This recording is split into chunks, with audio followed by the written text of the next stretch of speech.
Hello friends, कैसे हो आप सभी। उम्मीद है कि बढ़िया होंगे और पढ़ाई कर रहे होंगे। जैसा कि आप सभी जानते हैं कि इस प्लेटफॉर्म पर आपको स्टडी मटेरियल जैसे कि नोट्स वीडियोस प्रोवाइड्स किए जाते हैं। तो आज मैं आप लोगों के लिए प्राचीन भारतीय इतिहास के स्रोत, इसका पहला टॉपिक जो कि लुसेंट के प्राचीन भारत इतिहास में है, उसका पहला टॉपिक पढ़ने वाले हैं। तो चलिए शुरू करते हैं। हम लुसेंट के एक एक लाइन को रीड करते जाएंगे। तो चलिए शुरू करते हैं। जैसा कि भारत का इतिहास क्या है। उत्तर में हिमालय से लेकर दक्षिण में समुद्र तक फैला यह उपमहाद्वीप भारतवर्ष के नाम से ज्ञात है, जिसे महाकाव्य तथा पुराणों में भारतवर्ष अर्थात भरतों का देश तथा यहाँ के निवासियों को भारती अर्थात भरत की संतान कहा गया है। भरत एक प्राचीन कबीले जो उत्तर पश्चिम में रहने वाले लोगों का एक समूह था, उस प्राचीन कबीले का नाम था। इसका उल्लेख ऋग्वेद में भी मिलता है। बाद में इसका प्रयोग देश के लिए होने लगा। प्राचीन भारतीय अपने देश को जम्बू द्वीप अर्थात जम्बू या जामुन वृक्षों का द्वीप कहते थे। प्राचीन ईरानी इसे सिंधु नदी के नाम से जोड़ते थे, जिसे वे सिंधु न कहकर हिंदू कहते थे। यही नाम फिर पूरे पश्चिम में फैल गया और पूरे देश को इसी एक नदी के नाम से जाना जाने लगा। यूनानी इसे इंदे और अरब इसे हिंद कहते थे। मध्यकाल में इस देश को हिंदुस्तान कहा जाने लगा। यह शब्द भी फारसी शब्द हिंदू से बना है।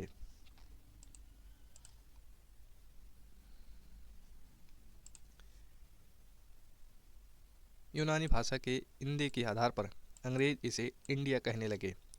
विंध्य की पर्वत श्रृंखला देश को उत्तर और दक्षिण दो भागों में बांटती है। उत्तर में इंडो यूरोपीय परिवार की भाषाएं बोलने वालों की और दक्षिण में द्रविड़ परिवार की भाषाएं बोलने वालों का बहुमत है।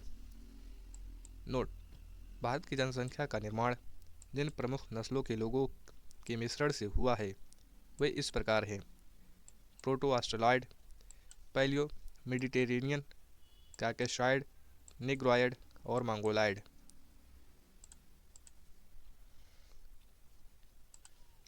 भारतीय इतिहास को अध्ययन की सुविधा के लिए तीन भागों में बांटा गया है: प्राचीन भारत, मध्यकालीन भारत एवं आधुनिक भारत। नोट: सबसे पहले इतिहास को तीन भागों में बांटने का श्रेय जर्मन इतिहासकार क्रिस्टोफस सेलियरस, जो कि 1638 से लेकर 1707 एडी इनका इतिहास रहा है। जो नोट पॉइंट में आते हैं वे काफ़ी इम्पॉर्टेंट रोल निभाते हैं, एग्जाम में कभी कभी देखने को मिलते भी हैं, तो हमें नोट वाले पॉइंट को बिल्कुल भी नहीं छोड़ना है।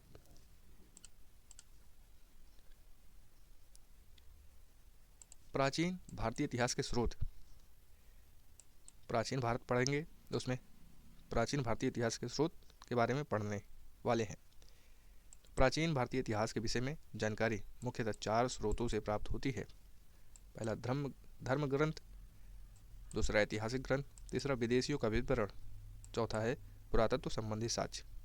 तो हम पहले धर्म ग्रंथ एवं ऐतिहासिक ग्रंथ से मिलने वाले महत्वपूर्ण जानकारी के बारे में देख लेते हैं। भारत का सर्व प्राचीन धर्म ग्रंथ वेद है, जिसके संकलनकर्ता महर्षि कृष्णद्वैपायन वेद व्यास को माना जाता है। वेद वसुधैव कुटुंबकम का उपदेश देता है। भारतीय परंपरा वेदों को नित्य तथा अपौरुषीय मानती है। वेद चार हैं: ऋग्वेद, यजुर्वेद, सामवेद और अथर्ववेद। इन चार वेदों को संहिता कहा जाता है। अब ऋग्वेद के बारे में जानते हैं। ऋचाओं के क्रमबद्ध ज्ञान को के संग्रह को ऋग्वेद कहा जाता है। इसमें 10 मंडल, 1028 सूक्त, जिसमें वाल्खील्य पाठ के 11 सूक्त इसमें शामिल हैं, एवं 10,462 ऋचाएँ हैं। इस वेद की ऋचाओं को पढ़ने वाले ऋषि को होत्री कहते हैं। इस वेद से आर्य के राजनीतिक प्रणाली, इतिहास एवं ईश्वर की महिमा के बारे में जानकारी मिलती है। विश्वामित्र द्वारा रचित ऋग्वेद के तीसरे मंडल में सूर्य देवता सावित्री को समर्पित प्रसिद्ध गायत्री मंत्र है। ये इम्पोर्टेंट है। इसके 90वें मंडल में देवता सोम का उल्लेख है।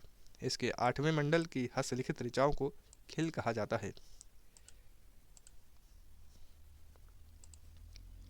ऋग्वेद का सबसे बड़ा 10वां मंडल है। इसमें नदी स्तुति सूक्त यानी नदियों की प्रशंसा, पुरुष सूक्त यानी वैदिक समाजशास्त्र, और नासदीय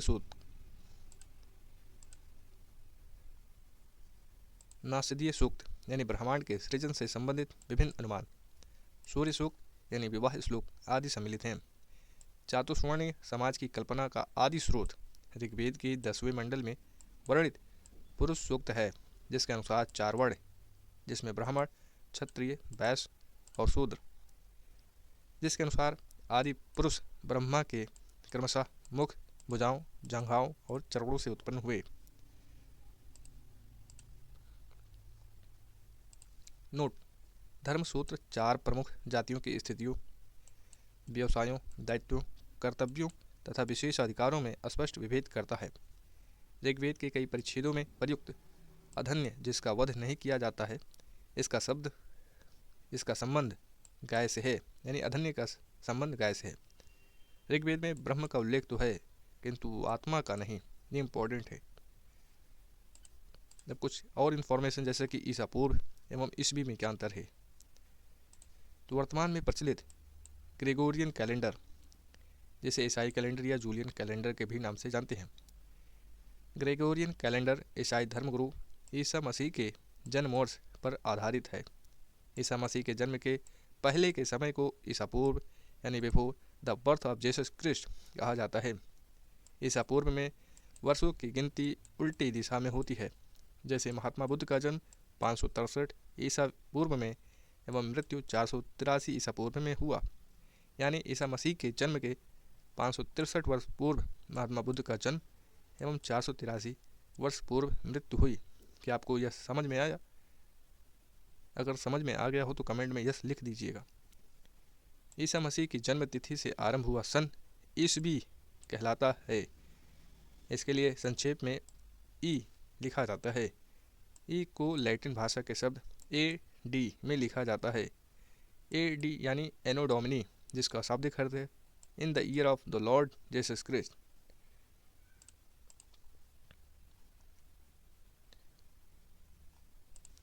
विंसेंट आर्थर स्मिथ ने प्राचीन भारत का पहला सुव्यवस्थित इतिहास अर्ली हिस्ट्री ऑफ इंडिया 1904 में तैयार किया।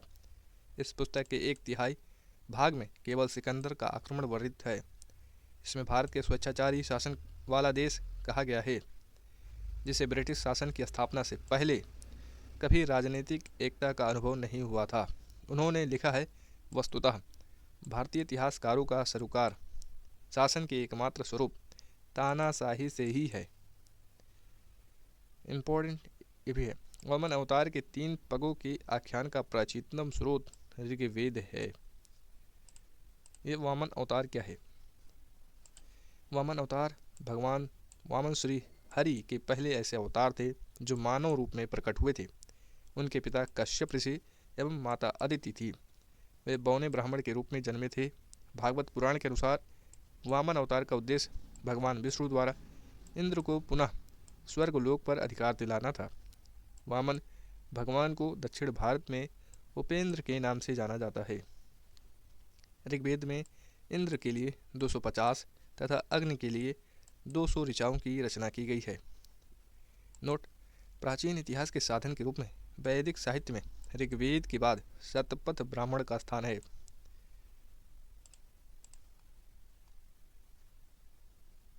यजुर्वेद पर अब आते हैं। ये दूसरा। शाश्वर पाठ के लिए मंत्रों तथा बलि के समय अनुपालन के लिए नियमों का संकलन यजुर्वेद कहलाता है। इसके पाठककर्ता को अथर्वी कहते हैं।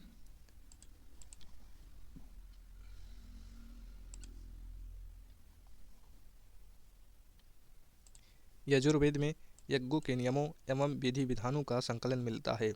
इसमें बलिदान विधि का भी वर्णन है। यह एक ऐसा वेद है जो गद्य एवं पद दोनों में है। सामवेद की बात करें तो साम का शाब्दिक अर्थ है गान। इस वेद में मुख्यतः यज्ञों के अवसर पर गाए जाने वाले ऋचाओं या मंत्रों का संकलन है। इसके पाठककर्ता को उद्रात्री कहते हैं। इसका संकलन ऋग्वेद पर आधारित है। इसमें 1810 सूक्त जो प्रायः ऋग्वेद से लिए गए हैं। इसे भारतीय संगीत का जनक कहा जाता है। नोट: यजुर्वेद तथा सामवेद में किसी भी विशिष्ट ऐतिहासिक घटना का वर्णन नहीं मिलता है। अगला वेद है अथर्ववेद। अथर्वा अथर्वा ऋषि द्वारा रचित इस वेद में कुल 731 मंत्र, लगभग 6000 पद है। इसके कुछ मंत्र ऋग्वैदिक मंत्रों से भी प्राचीनतर हैं। औषधों का उल्लेख सबसे पहले अथर्ववेद में मिलता है। ऐतिहासिक दृष्टि से अथर्ववेद का महत्व इस बात में है कि इसमें सामान्य पुरुषों के विचारों तथा अंधविश्वासों का विवरण मिलता है। पृथ्वी सूक्त अथर्ववेद का प्रतिनिधि सूक्त माना जाता है। इसमें मानव जीवन के सभी पक्षों जैसे कि गृह निर्माण, कृषि की उन्नति, व्यापारिक मार्गों का गहन यानी खोज, रोग निवारण, समन्वय, विवाह तथा प्रणय गीतों, राजभक्ति, राजा का चुनाव, बहुत से वनस्पतियों एवं औषधियों, सांप, वशीकरण, प्रायश्चित, मातृभूमि महात्म्य आदि का विवरण मिलता है। कुछ मंत्रों में जादू टोने का भी वर्णन है। अथर्ववेद में परीक्षित को कुरुओं का राजा कहा गया है तथा कुरु देश की समृद्धि का अच्छा चित्रण मिलता है।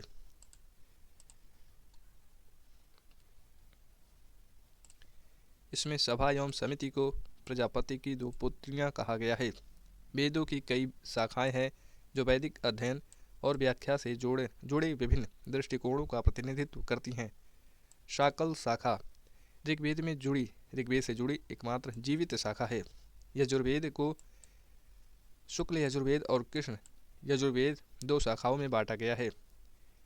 माध्यन्दिन और काण्व शुक्ल यजुर्वेद अथवा वाजसनेय संहिता की शाखाएं हैं। कृष्ण यजुर्वेद से जुड़ी शाखाएं काठक, करिष्ठल, मैत्रायणी और तैत्तिरीय है।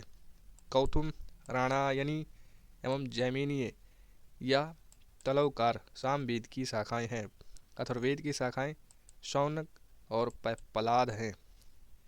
सबसे प्राचीन वेद ऋग्वेद एवं सबसे बाद का वेद अथर्ववेद है।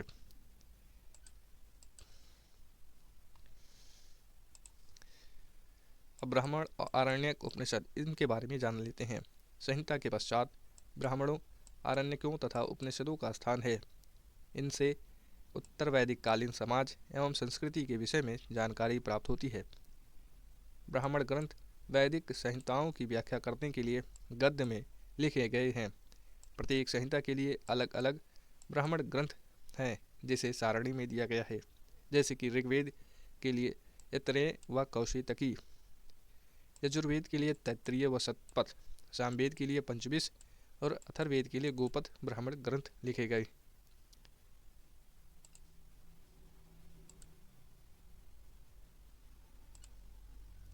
इन ब्राह्मण ग्रंथों से हमें परीक्षित के बाद और बिंबिसार के पूर्व की घटनाओं का ज्ञान प्राप्त होता है।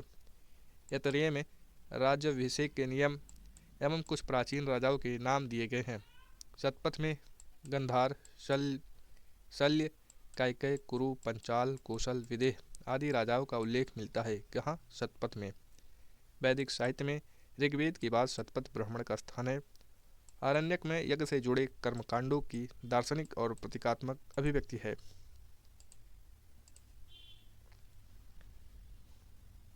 उपनिषदों की संख्या 108 है, जिनमें 13 को मूलभूत उपनिषदों की श्रेणी में रखा गया है। इसमें यज्ञ से जुड़े दार्शनिक विचार, शरीर, ब्रह्मांड, आत्मा तथा ब्रह्म की व्याख्या की गई है।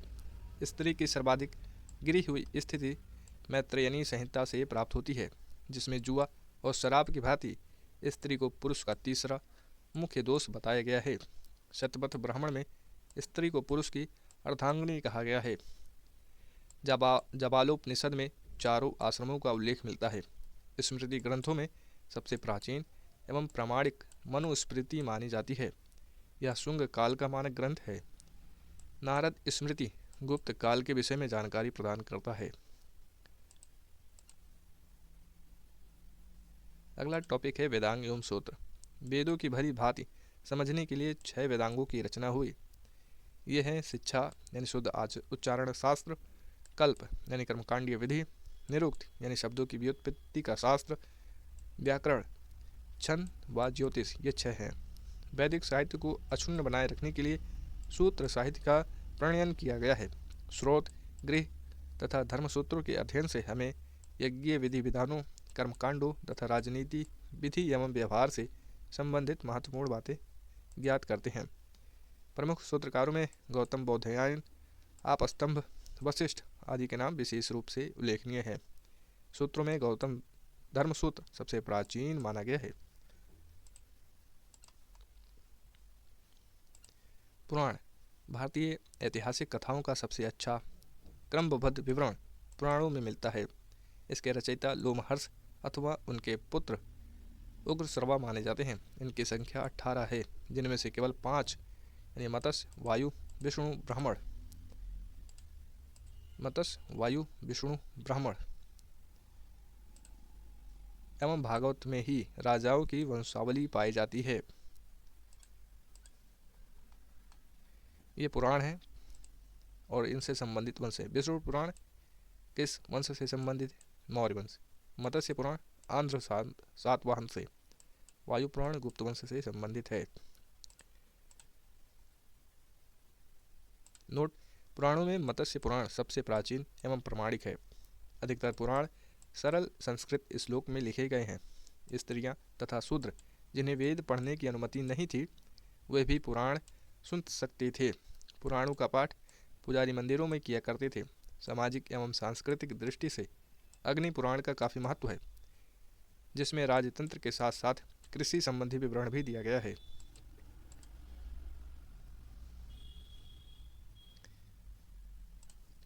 उपनिषदों की रचना पुराणों से पहले हुई थी। अब बौद्ध, जैन एवं अन्य साहित्य की बात करें तो जातक में बुद्ध की पूर्व जन्म की कहानी वर्णित है। हीनयान का प्रमुख ग्रंथ है कथावस्तु, जिसमें महात्मा बुद्ध का जीवन चरित्र अनेक कथानकों के साथ वर्णित है। जैन साहित्य को आगम कहा जाता है। जैन धर्म का प्रारंभिक इतिहास कल्पसूत्र से ज्ञात होता है। जैन ग्रंथ भगवती सूत्र में महावीर के जीवन कृत्यों तथा अन्य समकालिकों के साथ उनके संबंधों का विवरण मिलता है। अर्थशास्त्र के लेखक चाणक्य, जिन्हें कौटिल्य विष्णुगुप्त के नाम से भी जानते हैं, यह 15 अधिकरणों एवं 180 प्रकरणों में विभाजित है। इससे मौर्यकालीन इतिहास की जानकारी प्राप्त होती है। इसके अनुवादक हैं शाम शास्त्री। संस्कृत साहित्य में ऐतिहासिक घटनाओं को क्रमबद्ध लिखने का सर्वप्रथम प्रयास कल्हण के द्वारा किया गया। कल्हण द्वारा रचित पुस्तक राजतरंगिणी यानी राजाओं की नदी है। इस ग्रंथ में 8 सर्ग हैं, जिन्हें तरंगों की संज्ञा दी गई है।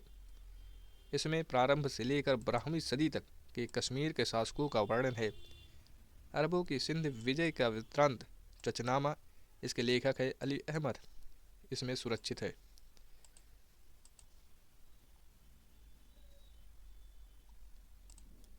अष्टाध्यायी यानी संस्कृत भाषा व्याकरण की प्रथम पुस्तक है अष्टाध्यायी। इसके लेखक है पाणिनि। इसमें मौर्य के पहले का इतिहास तथा मौर्य युगीन राजनीतिक अवस्था की जानकारी प्राप्त होती है। नोट की बात करें तो अष्टाध्यायी में पहली बार लिपि शब्द का प्रयोग हुआ है। कात्यायन की गार्गी संहिता एक ज्योतिष ग्रंथ है, फिर भी इसमें भारत पर होने वाले यवन आक्रमण का उल्लेख मिलता है। पतंजलि पुष्यमित्र शुंग के पुरोहित थे। इनके महाभाष्य से शुंगों के इतिहास का पता चलता है।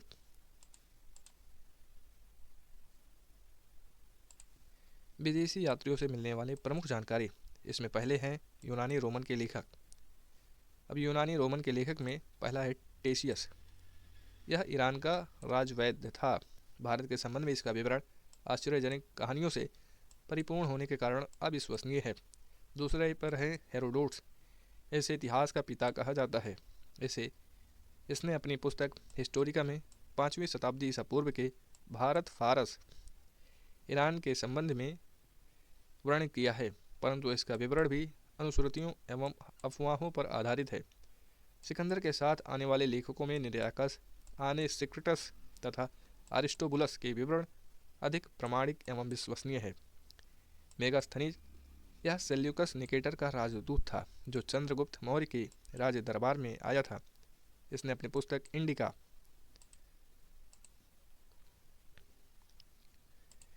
पुस्तक इंडिका में मौर्य युगीन समाज एवं संस्कृति के विषय में लिखा है। अगला है डाइमेकस। यह सीरियन नरेश आंतियोकस का राजदूत था। जो बिंदुसार के राज दरबार में आया था। इसका विवरण भी मौर्य युग से संबंधित है। अगला है डायोनीसियस। यह मिस्र नरेश टॉलमी फिलेडेल्फस का राजदूत था, जो अशोक के राज दरबार में आया था। टॉलमी, इसने दूसरी शताब्दी में भारत का भूगोल नामक पुस्तक लिखी। इसी क्रम में प्लिनी, इसने प्रथम शताब्दी में नेचुरल हिस्ट्री नामक पुस्तक लिखी। इसमें भारतीय पशुओं, पेड़ पौधों, खनिज पदार्थों आदि के बारे में विवरण मिलता है। ये अगला पुस्तक है पेरिप्लस ऑफ द इरिथ्रियन सी। इस पुस्तक के लेखक के बारे में जानकारी नहीं है। यह लेखक करीब 80 ईस्वी में हिंद महासागर की यात्रा पर आया था। उसने उस समय के भारत के बंदरगाहों तथा व्यापारिक वस्तुओं के बारे में जानकारी दी है।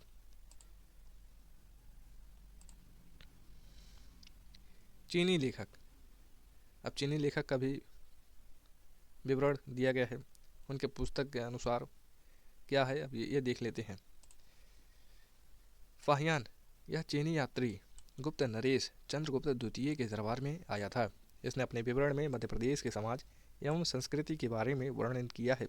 इसने मध्य प्रदेश की जनता को सुखी एवं समृद्ध बताया है। यह 14 वर्षों तक भारत में रहा। इसी क्रम में संयोगन, यह 518 ईस्वी में भारत आया। इसने अपने 3 वर्षों की यात्रा में बौद्ध धर्म की प्राप्तियां एकत्रित की। हुएनसांग, यह हर्षवर्धन के शासन काल में भारत आया था। हुएनसांग 629 ईस्वी में चीन से भारतवर्ष के लिए प्रस्थान किया और लगभग 1 वर्ष की यात्रा के बाद सर्वप्रथम वह भारतीय राज्य कपिसा पहुंचा। भारत में 15 वर्षों तक ठहरकर 645 ईस्वी में चीन लौट गया। वह बिहार में नालंदा जिला स्थित नालंदा विश्वविद्यालय में अध्ययन करने तथा भारत से बौद्ध ग्रंथों को एकत्र कर ले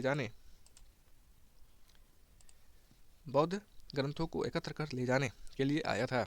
इसका भ्रमण वृत्तांत सी युकी नाम से प्रसिद्ध है, जिसमें 138 देशों का विवरण मिलता है। इसने हर्षकालीन समाज, धर्म तथा राजनीति के बारे में वर्णन किया है। इसके अनुसार सिंध का राजा शूद्र था। वेनसांग ने बुद्ध की प्रतिमा के साथ साथ सूर्य और शिव की प्रतिमाओं का भी पूजन किया था। इम्पोर्टेंट, वेनसांग के अध्ययन के समय नालंदा विश्वविद्यालय के कुलपति आचार्य शीलभद्र थे। यह विश्वविद्यालय बौद्ध दर्शन के लिए प्रसिद्ध था।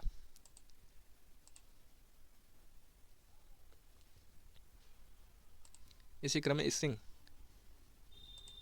7वीं शताब्दी के अंत में यह भारत आया था। इसने अपने विवरण में नालंदा विश्वविद्यालय, विक्रमशिला विश्वविद्यालय तथा अपने समय के भारत का वर्णन किया है।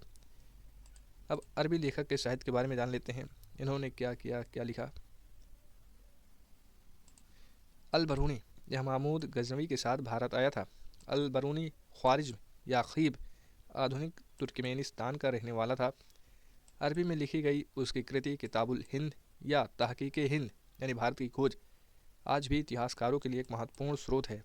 यह एक विस्तृत ग्रंथ है जो धर्म और दर्शन, त्योहारों, खगोल विज्ञान, कीमिया, रीति रिवाजों तथा प्रथाओं, सामाजिक जीवन, भार तौल, मापन विधियों, मूर्तिकला, कानून, मापतंत्र विज्ञान आदि विषयों के आधार पर 80 अध्यायों में विभाजित है। इसमें राजपूत कालीन समाज, धर्म, रीति रिवाज, राजनीति आदि पर सुंदर प्रकाश डाला गया है।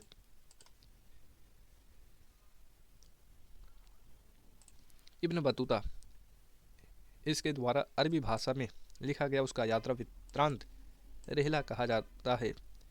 14वीं शताब्दी में भारतीय उपमहाद्वीप के सामाजिक तथा सांस्कृतिक जीवन के विषय में बहुत ही प्रचुर तथा सबसे रोचक जानकारियाँ देता है। 1333 ईस्वी में दिल्ली पहुँचने पर इसकी विद्वता से प्रभावित होकर सुल्तान महमूद बिन तुगलक ने उसे दिल्ली का काजी या न्यायाधीश नियुक्त किया। अन्य लेखक जैसे कि तारानाथ, यह एक तिब्बती लेखक था। इसने कंग्यूगर तथा तंग्यूर नामक ग्रंथ की रचना की।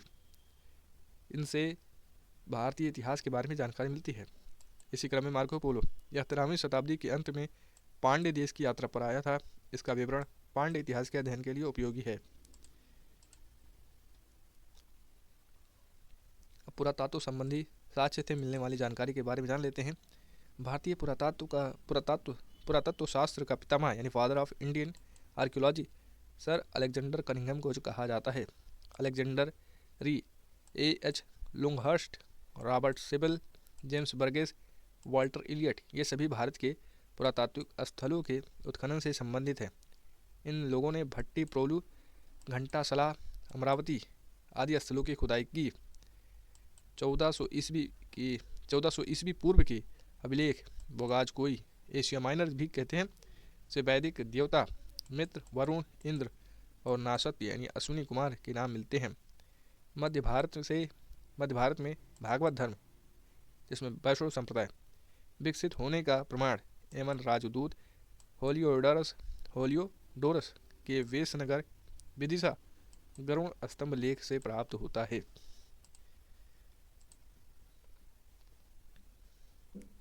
सर्वप्रथम भारतवर्ष का जिक्र हाथी गुम्फा अभिलेख में है।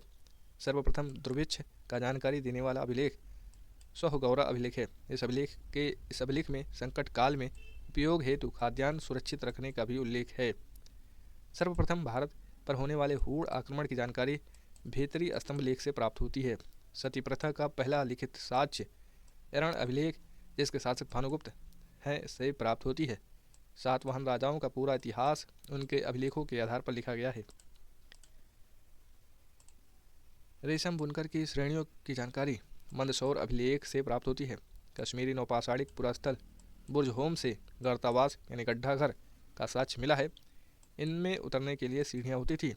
यहाँ मनुष्य के साथ उसके पालतू कुत्ते को भी दफनाने का प्रथा प्रचलित था। अब नोट क्या है, पुरास्थल उस स्थान को कहते हैं जहाँ औजार, बर्तन और इमारतों जैसी वस्तुओं के अवशेष मिलते हैं। ये परिभाषा है पुरास्थल की। प्राचीनतम सिक्कों को आहत सिक्के कहा जाता है। इसी को साहित्य में कासार्पण कहा गया है। सर्वप्रथम सिक्कों पर लेख लिखने का कार्य एवं शासकों ने किया। महत्वपूर्ण अभिलेख